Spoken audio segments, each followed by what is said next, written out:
The Lord be with you. And with your spirit. A reading from the Holy Gospel according to Luke. Glory to you, O Lord. At that time, so many people were crowding together that they were trampling one another underfoot. Jesus began to speak first to his disciples, "Beware of the leaven, that is hypocrisy of the Pharisees. There's nothing concealed that will not be revealed, nor secret that will not be known. Therefore, whatever you have said in the darkness will be heard in the light,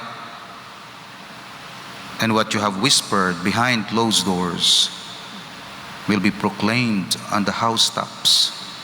I tell you, my friends, do not be afraid of those who kill the body, but after that can do no more.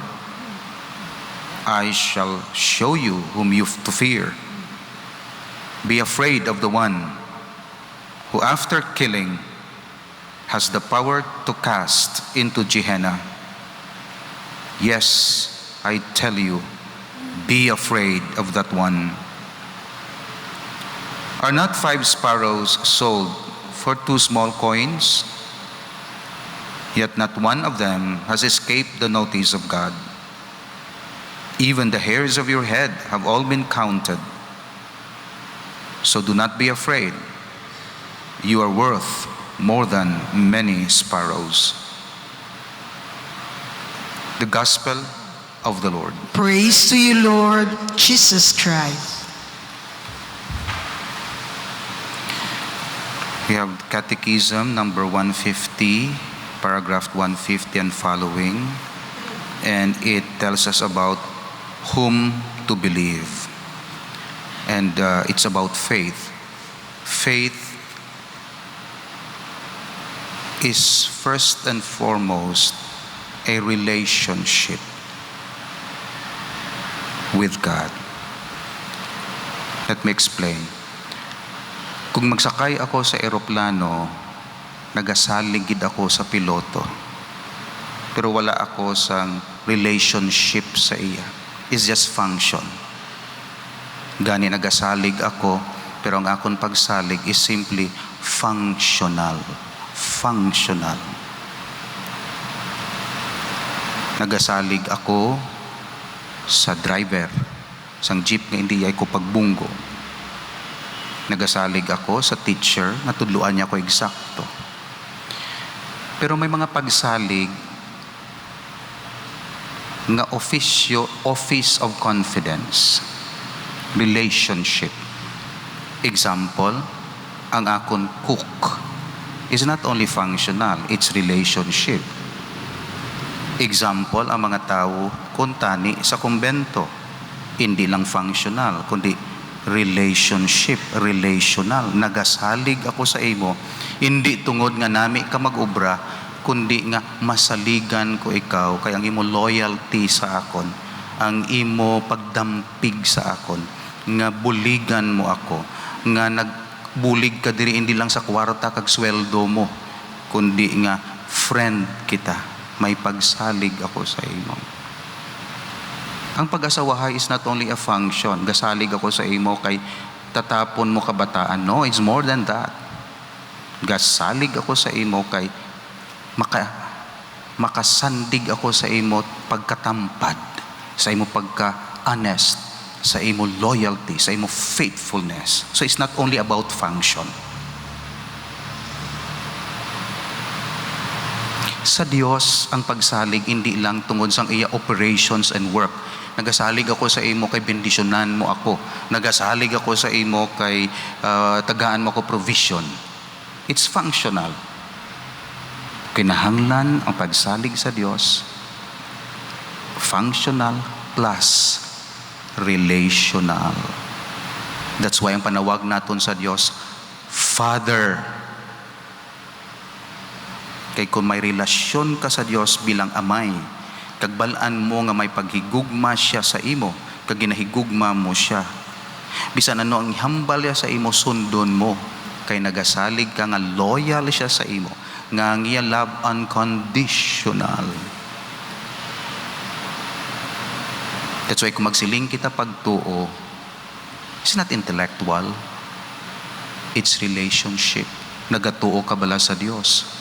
Oo, kay nakatuon ako theology. It's intellectual. Nagatuo ka bala sa Dios? Oo, ka may milagro siyang ginhimo sa akin. That's functional. Nagatuo ka bala sa Dios bilang imo amay nga in sickness and in health. Kung pamatian niya imo pangamuyo, hatag ya pangamuyo, kag hindi iya hatag, gasalig ka sa iya. Oo. Ti may relationship ka sa Dios. Kadamo sang Katoliko nga ang ila pagsalig is only functional.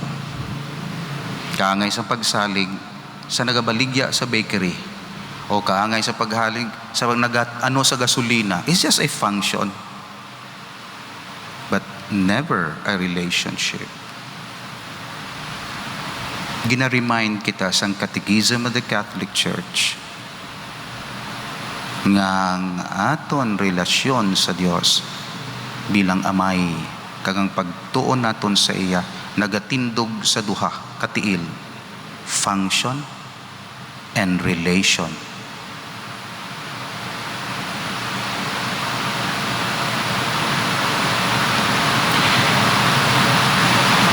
Kamo, anong pagtanaw nyo sa akon? Is some function or relation? Ako, anong pagtanaw ko sa inyo? Is just a function or a relation? Kamo, anong pagtanaw nyo sa Paris Priest nyo? Mabadlis lang? O may father-children relationship? Ako, anong akong actuation sa inyo? Recipients lang, kliyente lang, kaangay isang office and bureaucracy? O kung ginatatap ko kamo bilang akong mga anak spiritually?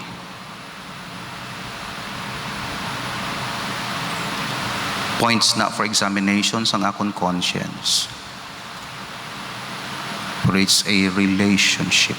That's why bisan sa parokya, gina-structure ang parokya not as agency, kundi family. Father. Tiga mo ng ideal sang church. Otherwise, kung ang parokya is simply an office, it becomes function. Gusto nyo bala amo na ang Dios naton nga ginakilala? Gusto nyo bala nga amo na ang aton parokya nga ginatukod? O kung gusto nyo, both. Function siya. Pero community, family, relationship. Imagine ninyo sa balay, puro sa kamo nag-obra, wala kamo relasyon. Imagine nyo sa opisina, worker kamo, hindi kamo friends.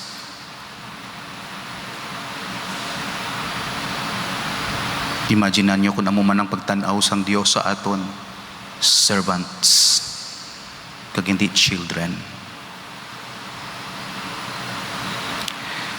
That's why to believe in God is to establish a relationship with Him. In Jesus, or through Jesus, in the Holy Spirit. So maintindihan naton ang ining 3 paragraphs and then I'll end. Faith is first of all a personal adherence of man to God. At the same time and inseparably, it is a free assent to the whole truth that God has revealed. So ginabutang niya di, faith is faith in the person, and at the same time, it's faith in the truth that the person taught us. So it's not only the truth, but the person saying the truth. You see? Kita niyo ang catechism do ano katahum mag-define siya. So it's not only the truth that you believe, it's that truth, the source of truth. It is a free assent to the person of God and to His truth. So it's not only, I believe in the resurrection of the body. You don't have relationship with God. I go to the church. Well, it's true. You receive the body of Christ, but you don't have the relationship with God. You believe in His truth, but you do not believe in Him. So faith is both a personal relationship and assent to the truth of God, which God has revealed. As personal adherence to God and assent to His truth, Christian faith differs from our faith in any human person. It is right and just to entrust oneself wholly to God and to believe absolutely what He says. It will be useless and false to place such faith in a creature. 151. To believe in Jesus Christ, the Son of God. For a Christian, believing in God, the Father, cannot be separated from believing in the one He sent, His beloved Son, in whom the Father is well pleased. Meaning to say, when you believe in God, you should also believe in Jesus. Because other religions only believe in God the Father. They do not believe in Jesus, whom He sent.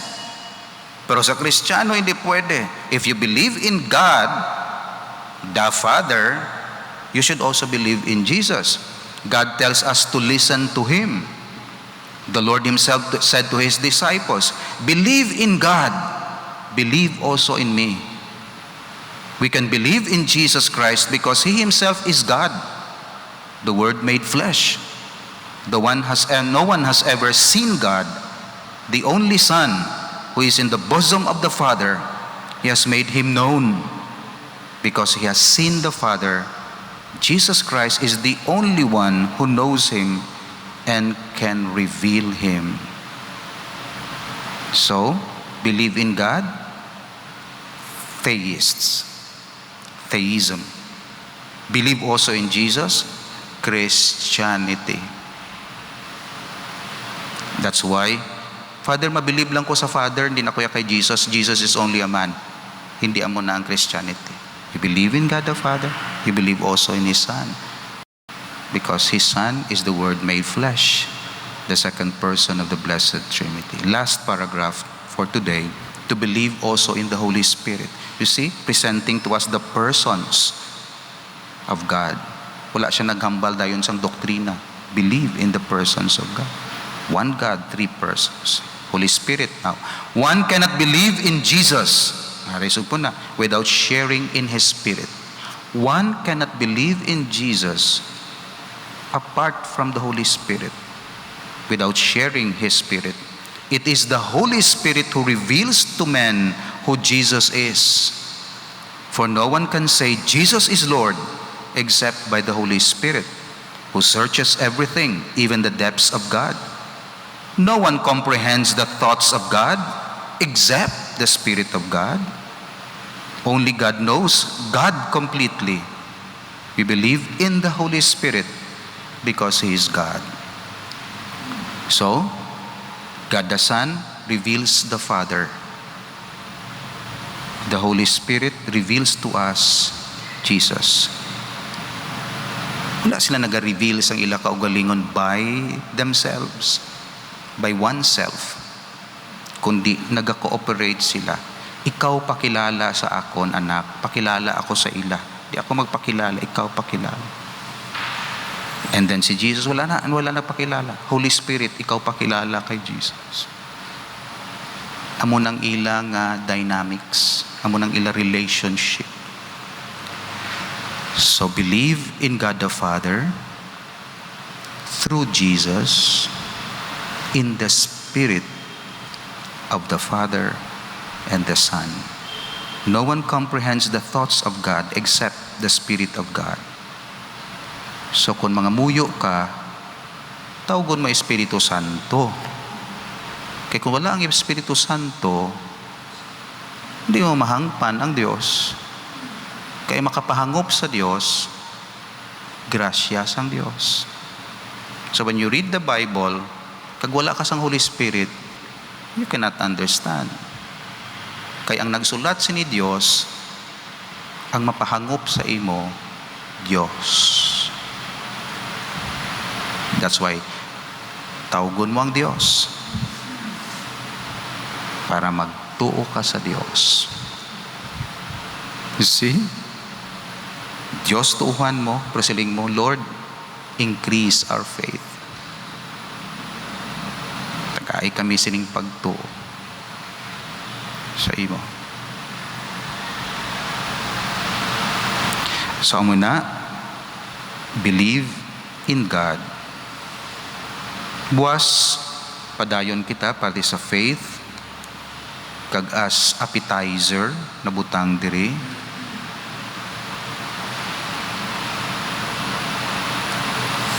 Ang faith is a grace. Faith is a human act which does not violate our freedom. And faith is not knowing all the truth.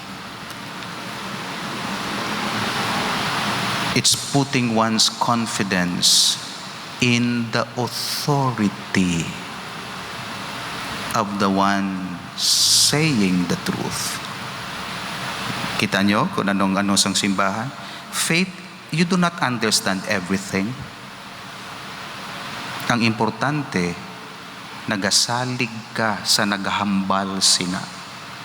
Nga hindi mabutigan kag wala nagabutig.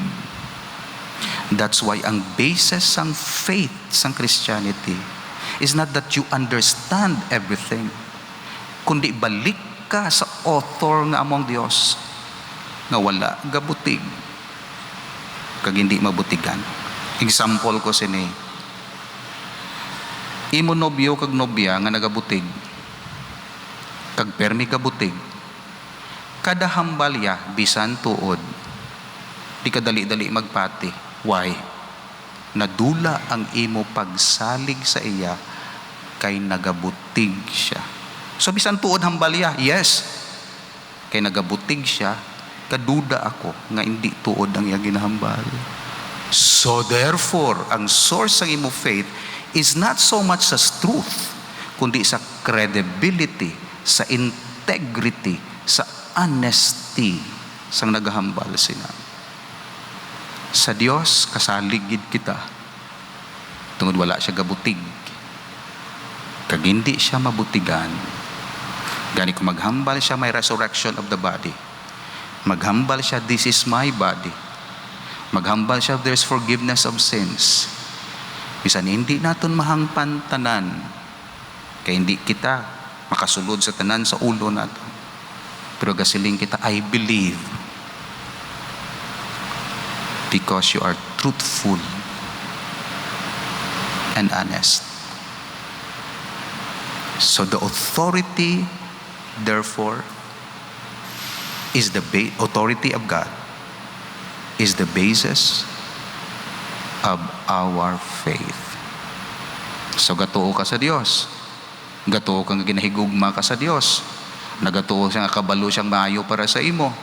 Nagatuo siya nga bisan ang evil matransform niya sa kaayuhan basta kooperar ka lang. Gatuo siya nga tanan-tanan nga himuon niya para sa imo kaayuhan. Yes, all suffer for a while because you will be cleansed.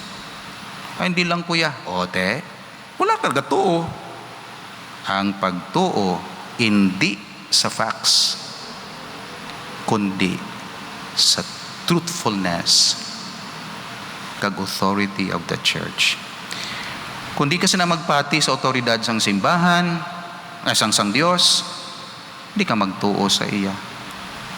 That's why, permi mo siya nag-question, lain man to, lain man, di man ang facts, wala man milagro, wala man.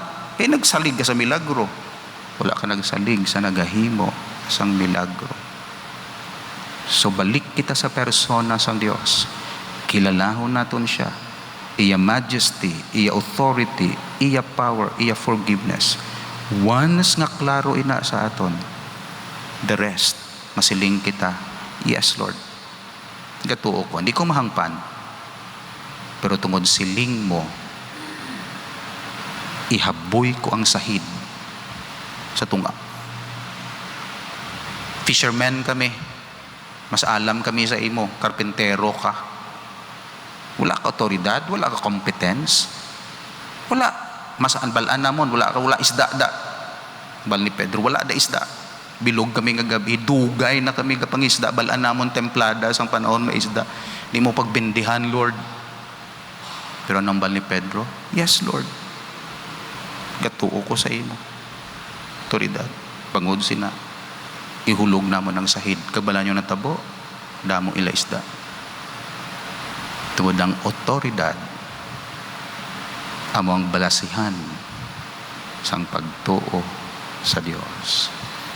Amen. Father of love, you made a new creation through Jesus Christ, your Son. May His coming free us from sin and renew His life within us. For He lives and reigns with you and the Holy Spirit, one God, forever and ever. Amen.